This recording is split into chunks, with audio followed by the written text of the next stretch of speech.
The first thing I want to do is to thank you for being here.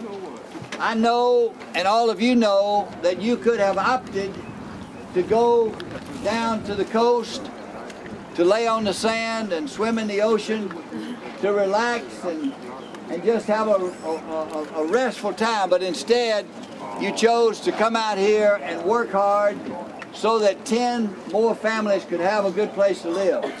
So I say from the bottom of my heart, thank you and God bless you.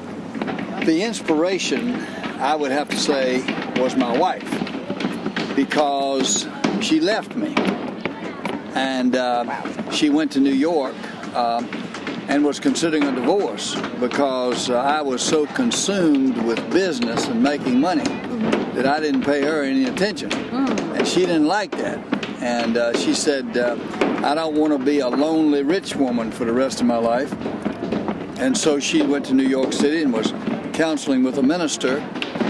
And after a period of time, she agreed to see me, and I went up there, and we made a decision that perhaps out of this difficult personal situation, God was calling us to a life of Christian service. And so I left business, gave my money away, and asked God to show us how to live life correctly rather than in a greedy way of just wanting to pile up more and more money for myself.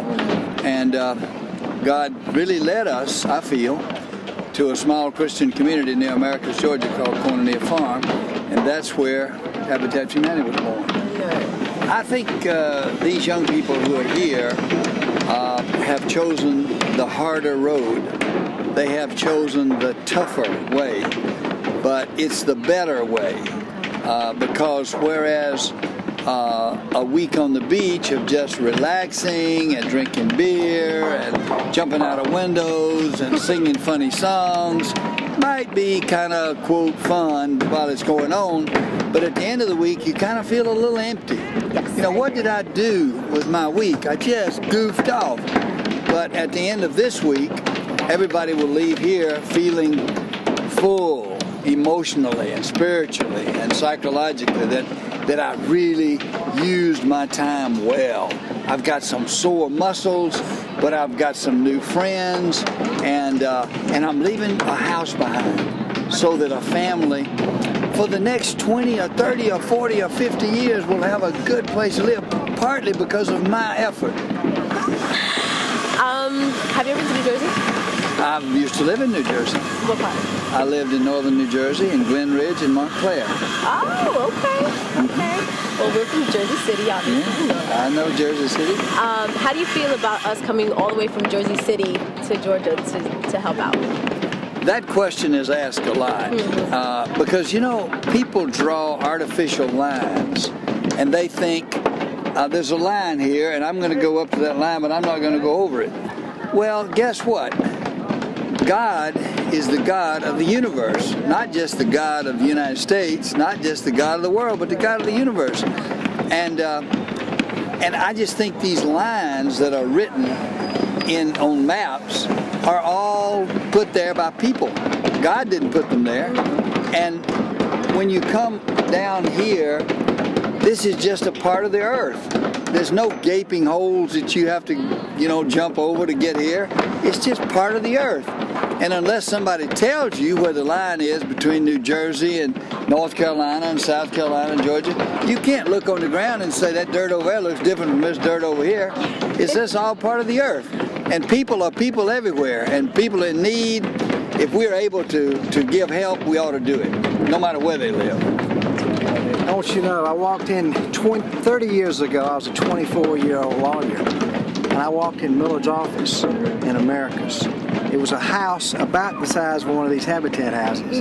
It had 4 or 5 rooms, and in the front it had law office, Millard Fuller, and on the other side it said International Headquarters of Habitat for Humanity International. It's one room of my law. And it was in one room of his law office 30 years ago. It was unbelievable. Yeah. He's seen it grow. Seen it grow. From the beginning, and he's not only one of the founders of Habitat here in Columbus, but he's on the board, the executive committee of this new organization, Fuller Center for Housing. He and I tried a lot of law cases together. We never lost one. Oh, congratulations. Yeah, I'd set him up and he would close them out. Now, where are you guys from? Jersey City University. Okay, that's right. Well, we hope you come next year. I will definitely be here. We're going to try to do it the same week. And we always have. This is gospel truth. Every year we've had this big blitz, except one day, one year, we've had wonderful weather. It's unbelievable. It's like the skies part when these kids come. Yeah. One time it rained part of the first day. And that was it. But otherwise, it's been almost like this every year. With the big group. Now, when SMU came one year, it snowed. That's a long time ago. It was before we did the big Those methods are tough, though. Yeah. All right. Thank you, Mr. Fuller. I really What's your appreciate name? it. My name is Charlie. Charlie? Charlie. I signed that book for you. Yeah. Yes, you did. How'd you hurt your hand? Much. Yesterday, hammering away. Yeah, I got a little too excited with that hammer. Now, you put a hammer in his hand? Yes, he's been up on the roof. Good. He's been working too. Good for him. Good for him. Okay, thank you, sir, for your time. Bye, Charlie. Bye.